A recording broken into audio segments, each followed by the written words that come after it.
Good morning, dear gentlemen. I am extremely sorry for this technical glitch. As I was recording the previous video, there was no space on my cell phone, so it had aberrated, it had just abruptly gone off. I continue through this video with this lesson, and in the previous video I had stopped at a point in the story when Aunt Mabel, the fussy, choosy, complaining lady who had come to stay in their house for 3 weeks, she had encountered the snake and she had screamed as if she had seen a ghost, an apparition. She came running, darting into the house, and she began to narrate her story of the encounter with the python, and she said that she had seen this great boa constrictor, and she exaggerated. She began to blow it out of proportion. She began to make a mountain out of a molehill, a little thing that had occurred. She blew it out of proportion. She said what actually wasn't true. She was being dramatic and she was being theatrical. She overrated what she had seen, and she said that as she was going to pluck a guava from the guava tree, she had seen this snake with terrible eyes, frightfully looking at her, striking fear in her heart, and it had this strange look as if it was going to gobble her up completely. It was going to devour her. It was going to swallow her complete. And as the grandparents listened to her story, she was panting, trying to catch her breath. She was absolutely nervous and frightened. The grandmother looked at the old man, her husband, in a very serious way.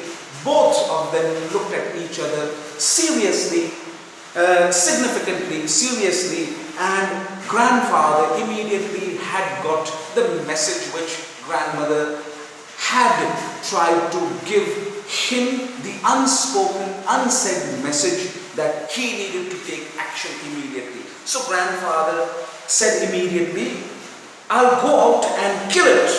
He did not mean that he was going out to kill it.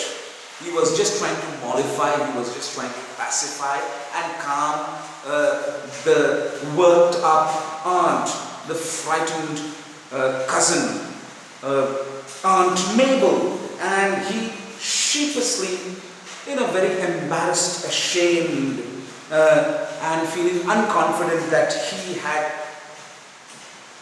allowed such an experience, such a bad experience to occur with his cousin Aunt Mabel, and that it was so embarrassing for them to have a snake in their garden and to have allowed her to go through this fear of encountering a snake. So he went out sheepishly, in a very embarrassed, feeling ashamed of what had happened, feeling unconfident, and getting hold of an umbrella.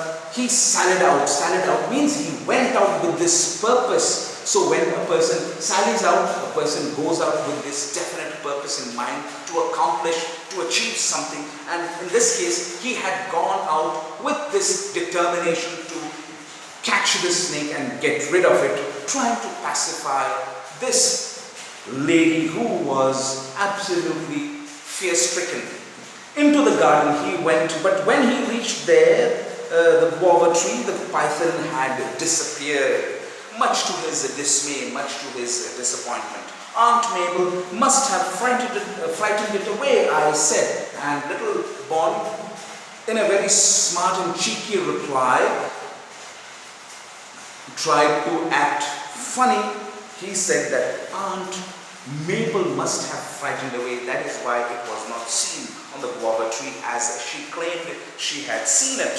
"Hush," said grandfather, "we mustn't speak of your aunt in that way. And he said that he should keep quiet and he should not be rude and curt, disrespectful to speak like that about Aunt Mabel. What he meant to say that little Bond had been rude to call her frightening enough for the snake. The other way around, the snake was frightened of Aunt Mabel and not Aunt Mabel of the snake. So that was a discourteous remark, a very disrespectful remark, and grandfather tried to keep him quiet and not encourage him. But his eyes were alive with laughter, and he realized that grandfather had enjoyed the joke, the remark, and though he was trying to keep him shut and quiet, he had a good laugh. He was feeling jolly good within himself because the laughter that he was experiencing within was very evident and very clear in his eyes. The way his eyes expressed that he was really thrilled to have heard that remark, that the snake must have been frightened of Aunt Mabel and not Aunt Mabel of the snake. After this incident, the python began to make a series of appearances, often in the most unexpected places. Okay, after this particular incident, after Aunt Mabel having encountered the snake on the guava tree, the snake began to make a series, one after the other, appearances in the house and in unexpected places which they would have never expected to find the python, the places which they would have never ever imagined they could have found a snake. And Aunt Mabel had another fit of hysterics, and she had this fit of emotional reaction. Both she began to laugh and cry at the same time, not knowing how to react, what to say, what to express in words. She had this hysterical experience. Okay, she was all worked up and she was out of her wits. She did not know what to say when she had encountered the snake.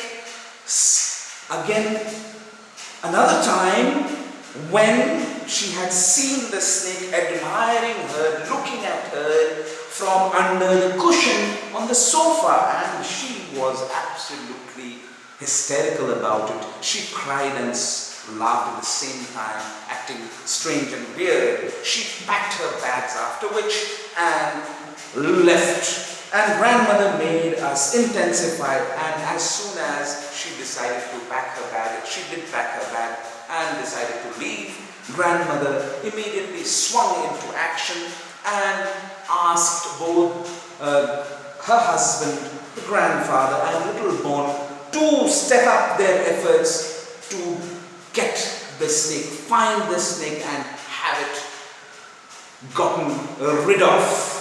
Intensify meaning to step up their efforts, to put in more effort to get the snake, to find out the snake. She emphasized on that. Next morning I saw the python curled up on the dressing table, gazing at us, gazing at his reflection in the mirror. And next day little Bond had found the snake at the dressing table, enjoying its reflection on the mirror, admiring itself. I went for grandfather, and as soon as he ran to call grandfather and returned, but by the time we returned, the python had moved elsewhere. The python was gone. A little later, he was seen in the garden again. Then he was back on the dressing table, admiring himself in the mirror. It seemed to little Bond that the python really enjoyed admiring itself, the reflection of itself on the mirror. Evidently, he had become enamored. Enamored meaning he had become charmed. He had been charmed. He had fallen in love with his own reflection. Enamored means he had been deeply charmed by its own reflection on the mirror, his own reflection. Grandfather observed, looked at the snake very carefully, and he came up with this thought that observed in this case means he came up with this thought, his own personal view, his own thought that the snake perhaps, the attention that the snake got from little Bond and himself, from everyone, and especially Aunt Mabel, had made him a little conceited, had made him a little proud. Therefore, he was always seen at the dressing table admiring himself. So conceited meaning to feel that self-pride, to admire oneself and feel this high self-esteem, feel superior compared to the rest. He's trying to look better for Aunt Mabel, and again, this little boy, Bond, made that very smart and witty and cheeky reply, trying to prove himself funny, and he said that probably the snake, the python, was trying to make itself appear better for Aunt Mabel, so that Aunt Mabel would be charmed by his appearance and would not be afraid, would accept him and get to know him better. And that is what probably the snake liked Aunt Mabel. I said, and immediately after he had said, he had uttered that remark, at that very instant he regretted. At that very moment after he had finished saying that, he regretted that. He felt that he should not have said so.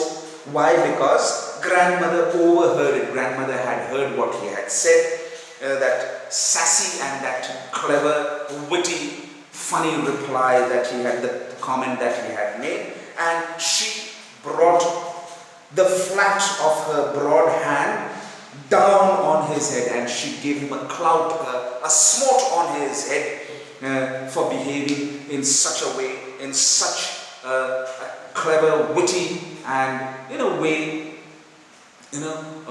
naughty, wicked manner. She gave him a clout, trying to stop him from behaving in that manner. Well, now we know his weakness, said grandfather. And well, grandfather said, now that they knew his weakness, and what was his weakness? He meant that he was trying to appear better, make his appearance better, so that Aunt Mabel would not be afraid of it. Aunt Mabel would like it. Aunt Mabel would be charmed by it, and that he had a liking for Aunt Mabel. He said, now that the snake was feeling very proud of itself, it was self-admiring, that was the weakness, and that was going to get it trapped. Are you trying to be funny too? Grandmother asked and demanded. Grandmother looking her most threatening. So grandmother found that her husband was trying to act smart as little Bond, and she looked at him and demanded to know, was he acting funny? Was he trying to be funny? And she looked at him in the most threatening manner, and if it was that he was her age, that if he were younger like Bond, she would have given him a smote, a clout on his head too.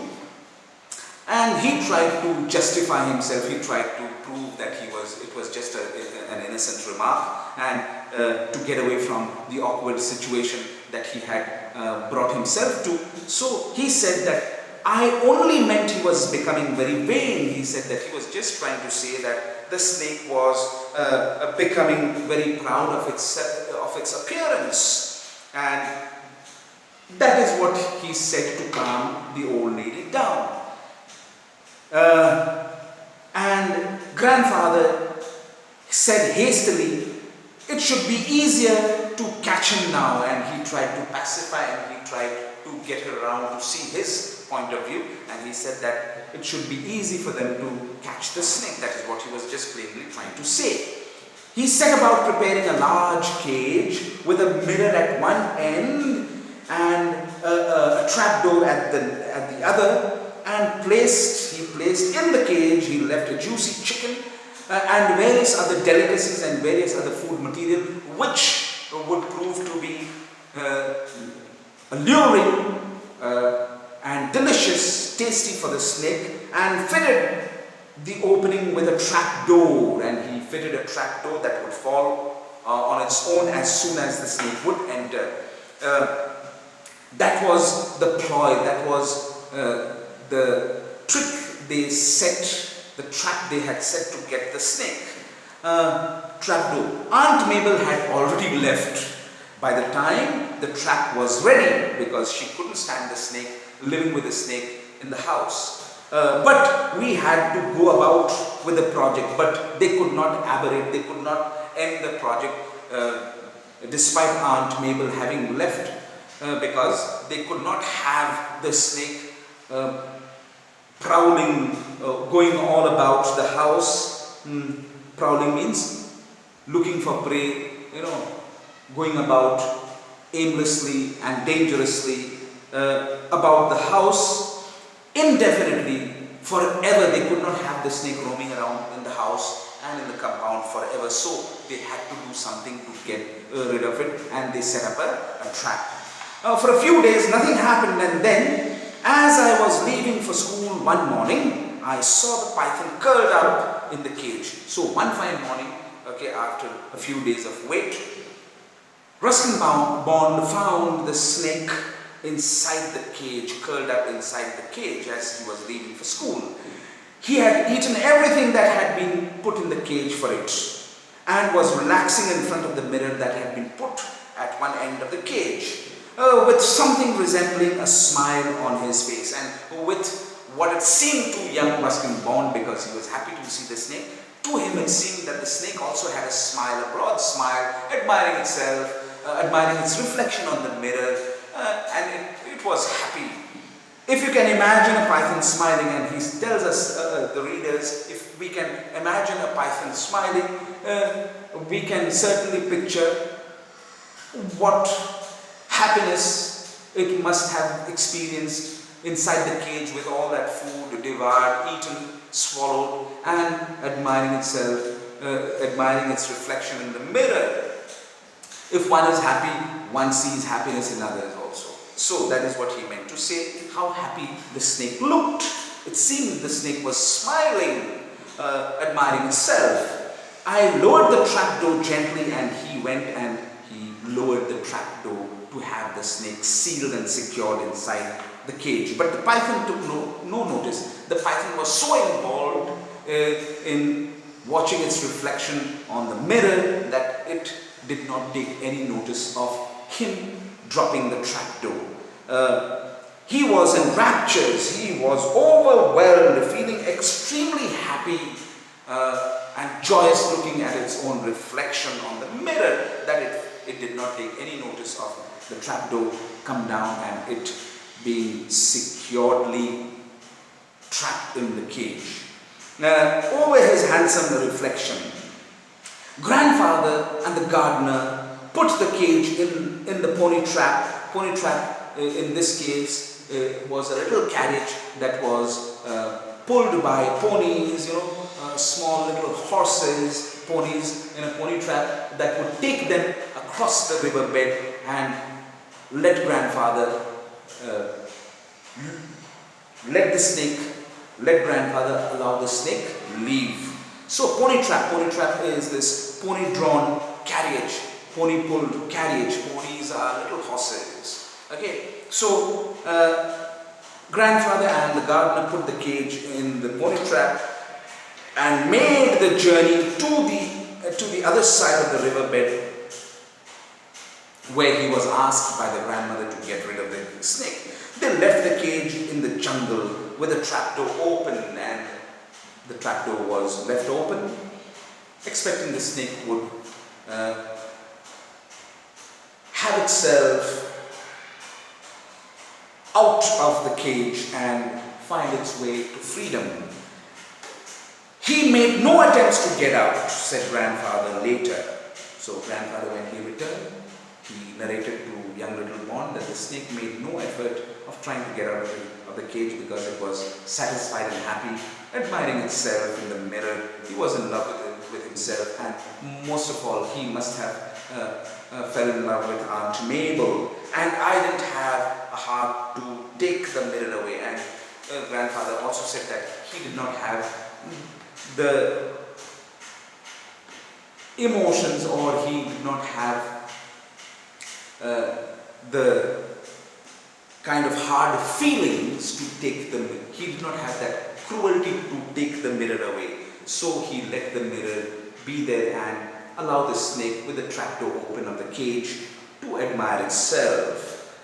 It's the first time I've seen a snake fall in love, he said. And he said, the grandfather told little Bond on his return that it was the first time he had seen a snake fall in love. Fall in love here could mean that fall in love with itself and fall in love with such a lady as Aunt Mabel, and therefore admiring itself, or admiring its reflection on the mirror. And a person when in love, a creature in this case, would do anything to make itself or make himself or herself appear eligible and as good as possible, as the snake was trying to do, admiring itself, trying to make its appearance, according to Bond, as good as possible so that it would be loved back. So, grandfather said that he hadn't seen a snake ever fall in love with itself so much as he did on that day. The snake had no intentions of getting out of the cage and finding a place safe for itself, away from humans like them. So with that, we come to the end of the story, and I will be sending you all the answers to the questions mentioned at the end of the chapter on WhatsApp. So if you have any doubts, any problems, please do feel free to call me and ask me, or send a message, and I will certainly answer back. Thank you, gentlemen.